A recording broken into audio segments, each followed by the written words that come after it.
Oui, Agnès, en évoluant, l'ego va devenir plus transparent et plus détendu. L'être évolue. Mais est-ce que tu crois que l'ego peut toujours intervenir et interférer et bloquer une évolution naturelle? Toujours. D'abord, en évoluant, il faudrait comprendre ce que veut dire évoluer. Pour certains, les perceptions peuvent se raffiner, la compréhension peut se raffiner, et pourtant on ne se rapproche pas de soi-même. Parce que justement, l'ego est malin. Et l'ego peut récupérer une expérience spirituelle et la mettre soit dans un cadre, ou dans un concept, ou dans une certitude de « je sais » ou « je suis arrivé ».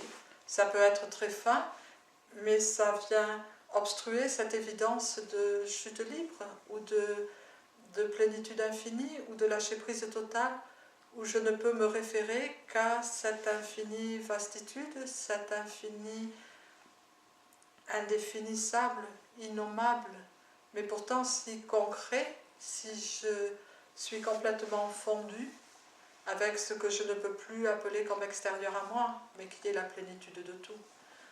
L'ego par nature veut récupérer. Et l'ego, c'est peut-être l'aspect le plus malin de tout entre le mental, le corps émotionnel, le corps physique et la structure égotique. L'ego est sans doute le plus malin parce que le mental, il est quand même un peu pâteau, il s'enferme tout le temps dans une analyse et contre-analyse et suranalyse et nanana. Le corps émotionnel est le cri de ses propres blessures, donc c'est assez reconnaissable. L'ego par nature, en fait, l'ego est glorieux. Beaucoup de gens se battent contre l'ego, mais l'ego est très glorieux parce que l'ego est cette connaissance de nous-mêmes qui veut nous ramener à cette infinie vastitude et qui va essayer de nous enfermer dans un semblant de limite pour que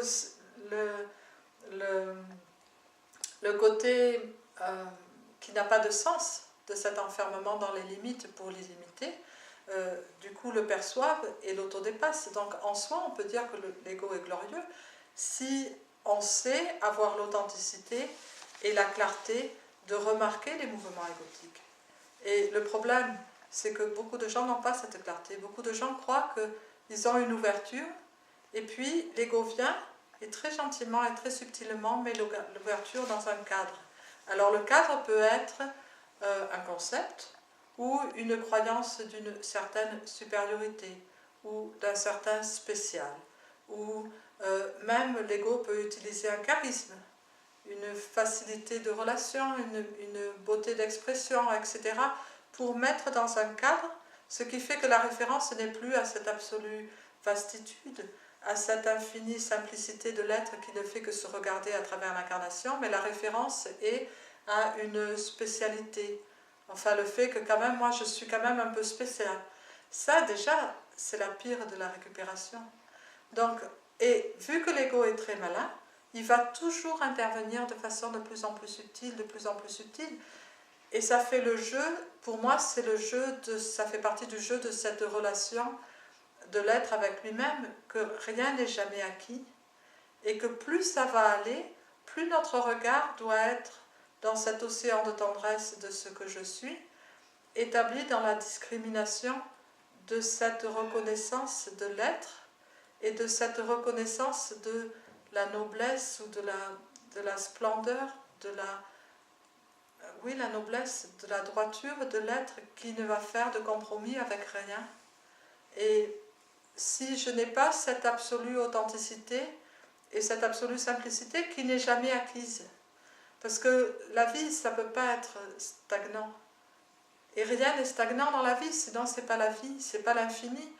Donc la vie va toujours aller à s'autodépasser, et accompagné de cet autodépassement, il y a ce regard de l'ego de plus en plus subtil qu'on est invité à embrasser, à reconnaître, à remercier et à lui dire « moi je t'ai vu ».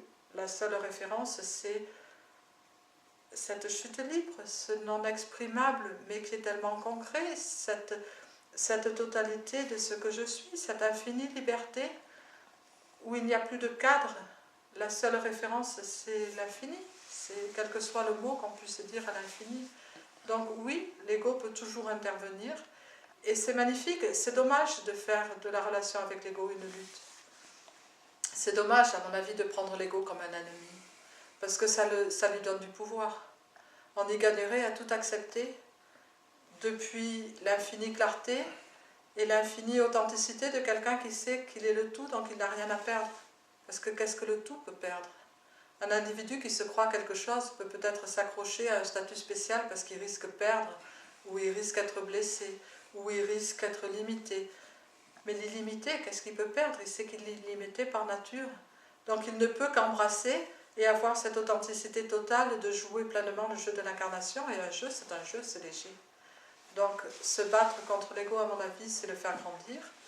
Et donner du pouvoir à l'ego, c'est le faire grandir. Et ne pas avoir l'extrême détermination ou l'extrême vigilance c'est pas la vigilance que je veux dire, cette extrême clarté, discrimination, voilà. Cette extrême discrimination de remarquer toujours là, il y a une toute petite interférence. Fille, ok, mais par honnêteté envers moi-même ou par authenticité, je l'embrasse et je la ramène dans la plénitude de l'infini. Et je ne m'identifie qu'à cet infini. Et l'infini n'a ni concept, ni rôle, ni cadre. Il n'est que le jeu de l'infini qui s'amuse à travers le jeu de l'incarnation. Et du coup, l'ego est mon meilleur allié. Merci.